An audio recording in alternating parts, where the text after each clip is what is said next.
Salut tout le monde, je vous retrouve aujourd'hui pour une nouvelle vidéo. C'est une chronique book review, je crois que c'est la numéro 3.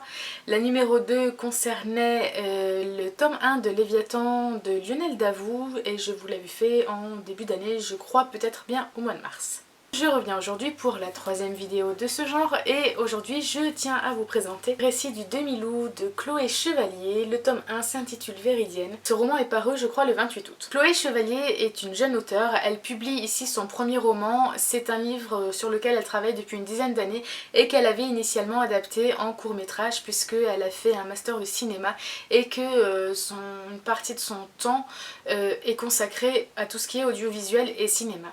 Elle a repris ce livre sous forme écrite et vraiment moi je trouve que c'était une excellente idée, grand bien lui en fut puisque j'ai pu découvrir une auteure avec beaucoup de talent. Les moutons électriques lui ont donné sa chance, c'est vraiment je pense une opportunité incroyable pour elle. C'est une maison d'édition qui fait partie du groupe des Indés de l'Imaginaire, donc dans lesquels on retrouve ActuSF et Mnemos, et ils font vraiment un travail remarquable au niveau des objets livres. J'avais déjà pu vous présenter Or et Nuit de Mathieu Rivero notamment, et Porcelaine que j'ai acheté mais que je n'ai pas encore lu d'Estelle Faye, et donc ici il nous délivre Véridienne, donc je trouve la couverture très très belle, elle est de Melchior Ascaride, ça se présente de cette manière.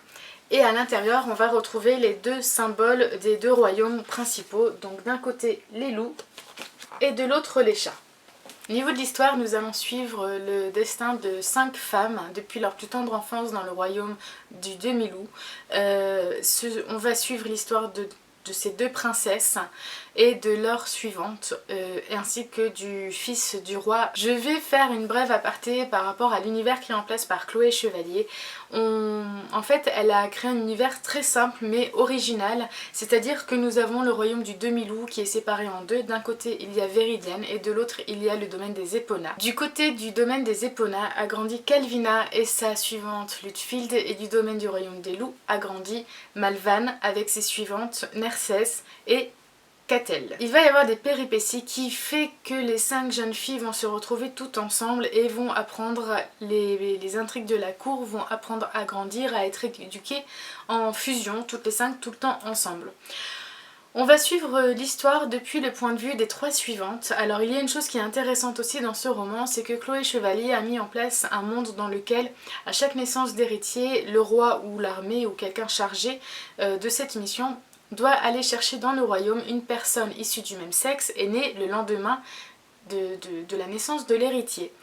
C'est ce qu'on appelle les suivants, et ces suivants sont amenés à vivre toute leur vie avec leur prince ou leur princesse et ils ont exactement les mêmes droits que eux. Ce ne sont pas des servants, ce ne sont pas des domestiques, ce sont des suivants. J'ai beaucoup aimé cet aspect-là parce que c'est quelque chose que je n'imaginais pas et que j'ai trouvé vraiment bien abordé et bien expliqué.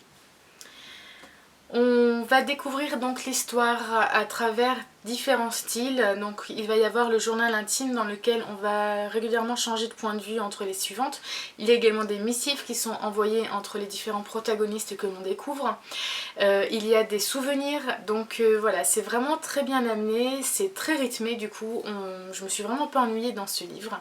J'ai vraiment passé un très bon moment. Au niveau de la structure narrative, c'était vraiment tip top.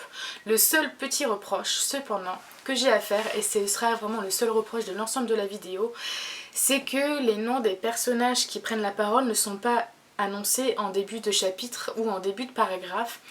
Du coup, même si Chloé Chevalier prend l'habitude de citer les personnages autour pour que le lecteur fasse lui-même la déduction, mais quelques temps après, j'étais un petit peu déstabilisée par moments quand j'arrivais pas à reconnaître la personne qui parlait. Mais c'est vraiment le seul reproche que j'ai à faire. On se retrouve dans un royaume qui est en pleine guerre contre les royaumes de l'Est principalement et qui subit une grosse épidémie mortelle. On va suivre en parallèle de toutes ces jeunes femmes le prince Aldemort qui est parti à la guerre dès l'âge de 12 ans et qui est resté 15 ans, donc il va quand même revenir au royaume à 27 ans, les choses ont complètement changé, il ne reconnaît pas sa petite sœur, il ne reconnaît pas les suivantes. Évidemment, elles avaient 4 ans quand il est parti, aujourd'hui ce sont des femmes, donc tout est différent.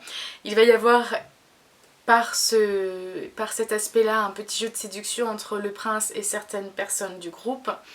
Et cependant, l'épidémie qui est présente amène le prince à prendre beaucoup de réflexion et de décisions. Et on va découvrir son histoire vraiment tout du long. J'ai beaucoup aimé cette aile des morts. C'était très agréable d'avoir notamment le point de vue d'un homme dans l'histoire, puisque ça a mené et de l'action par les souvenirs qu'il nous apportait sur la guerre ou sur ce qu'il a vécu pendant sa jeunesse. Voilà, un petit équilibre entre les hommes et les femmes qui m'a bien plu. Au niveau des femmes, entre les 5 personnes principales, j'ai une préférence pour Catel. Catel, c'est une jeune femme qui est plus intellectuelle que sportive. Elle n'est pas très prête pour des combats physiques, mais elle aime prêter son esprit à tout ce qui est plus mise en place, protection des personnes et restauration du château par exemple. Donc elle m'a beaucoup plu par cet aspect-là, j'ai senti que je m'accrochais à elle en fait vers le milieu du roman. C'était très difficile de savoir laquelle je préférais parce que c'est vrai que c'est un aspect que j'aime bien me dire, bon laquelle j'aime le plus, voilà ça fait partie du jeu de la lecture pour moi dans ce cadre-là. Et du coup c'est vraiment Catel qui l'a remporté haut la main.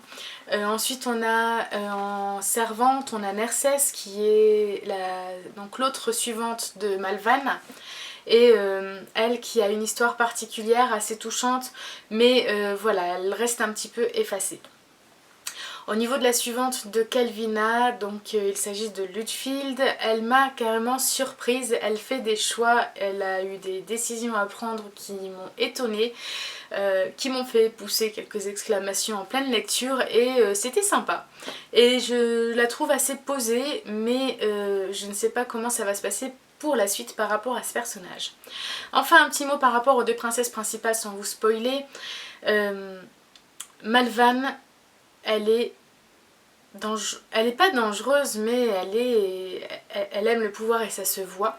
Quant à Calvina, c'est sa cousine qui essaie de lui plaire et qui est assez puérile pendant une bonne partie du livre, mais son comportement va évoluer vers la fin et du coup j'ai vraiment hâte de suivre leur destin dans le tome 2. Au niveau des autres personnages, Chloé Chevalier fait intervenir bien sûr le roi et la reine du royaume de Véridienne, mais ils sont quand même un petit peu effacés par rapport au reste des personnages principaux et on voit également le sergent général de l'armée des chats, donc dans le domaine des éponnards. Je craignais certains petits aspects parce que j'avais vu que, pareil dans la tradition du royaume, il faut que les héritiers aient un nom similaire à leurs parents.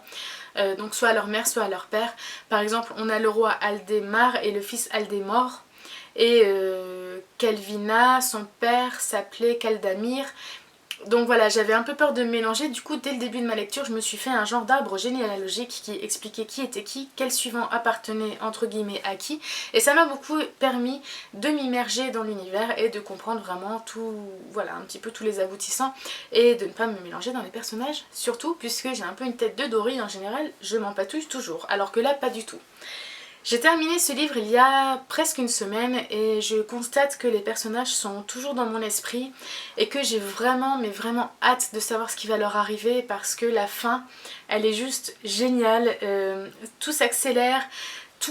Voilà, on a toutes les intrigues politiques qui se mettent en place, les jeunes filles ont grandi, elles ont voilà, une vingtaine d'années on va dire, et elles font des choix qui vont les amener à agir différemment les unes des autres. Et ça c'est juste génial et j'imagine qu'il va se passer beaucoup de choses dans la suite. Mon avis général, c'est un excellent premier tome, un excellent premier roman qu'il faut absolument découvrir. Le petit reproche, comme je vous disais, c'est que je n'ai pas vraiment réussi à distinguer la différence de langage de chaque suivante.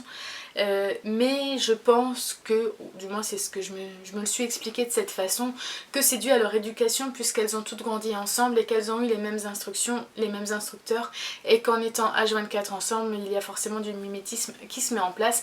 Et donc j'imagine que par écrit c'est la même chose tout simplement. Voilà, c'est ce qui m'a permis de couler sur ce petit point négatif que j'avais à faire au livre. En tout cas, Chloé Chevalier, je l'encourage vivement à continuer dans l'écriture parce que je trouve qu'elle a du talent. Elle précise dans la 4e de couverture d'être inspirée notamment par Robin Hobb et c'est vrai que ça peut se voir quand on connaît l'auteur au niveau de la psychologie des personnages, de la construction des personnages et des liens qu'ils établissent les uns entre les autres. On n'est pas dans un roman où il y a tout le temps de l'action, on découvre vraiment la vie dans la cour du château et tout ce qui est contexte au fur et à mesure que les filles avancent dans leur âge. Les moutons électriques ont également nommé que apparemment ça pouvait faire un peu penser à du G.R.R. Martin ou Martine comme vous voulez. Je ne suis pas adepte du Trône de Fer, je n'ai lu qu'un demi-tome à l'époque, je ne suis pas la série donc je suis pas vraiment à même de porter un jugement à ce niveau là. La seule chose qui a pu me faire penser à G.R.R. Martin, c'est peut-être le fait que Chloé Chevalier n'hésite pas à tuer certains de ses personnages et cela très vite, et moi ça m'a vraiment surprise, je m'y attendais pas, j'ai trouvé ça vraiment génial et ouais, je m'y attendais trop pas.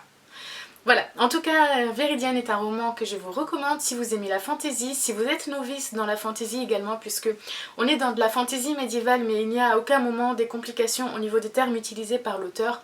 Ce n'est pas par exemple comme du Jean-Philippe Jaworski où là on a un langage soutenu, travaillé, qui fait écho au passé. Là c'est vraiment accessible, abordable et facile à comprendre. Donc si ce roman vous intrigue, je vous invite fortement à aller vous le procurer. J'espère que cette book review vous aura plu. Quant à moi, je vous souhaite une bonne fin de journée et je vous dis à bientôt. Bye bye. Le roman du Léviathan Davout. Bip Davout, j'ai oublié son prénom, ça craint. Au niveau de l'histoire, on va découvrir le royaume du demi-loup qui est le...